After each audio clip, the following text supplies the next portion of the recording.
Our next guest calls the administration's approach with Iran undisciplined. Let's bring in Richard Haass, Counsel for Foreign Relations, President Emeritus. Richard, good to have you back. Thanks for the help today. Thanks, Carl. You did write over the weekend. You called it a questionable war of choice, and that was before the Secretary of State's comments to the media yesterday, which I think kind of backs it up, does it not? Well, both his comments and everybody else's. Both things. One, the war of choice. This was not a war we had to fight now. There was no imminent new threat that had emerged. So we chose to do it. The fact that Israel may have pressured us or influenced our decision to go in doesn't make it better. And the fact that everybody is coming up now with different explanations as to how we got here and different explanations about what our definition of success is, what our war aims happen to be.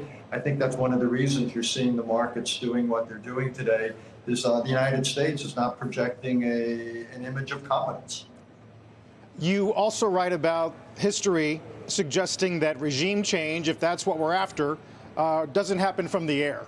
And that sets up a dilemma for the president if he is, in fact, wants that. Does he have to do it on the ground? Yeah, there's no way we're going to send in ground forces to do this. Iran, remember, is a country of 92 million people. So the idea that we're going to send in a large expeditionary force and let it sit there for years in the hopes that Iran becomes a functioning democracy is just preposterous. That's not going to happen.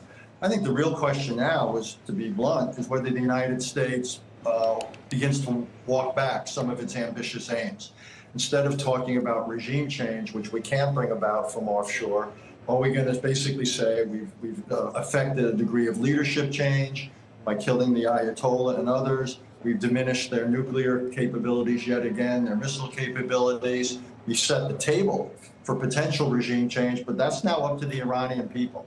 So I think one question is whether the administration essentially accepts the limits of what we can realistically do. And then the other big question is whether Iran is also at some point prepared to end this conflict.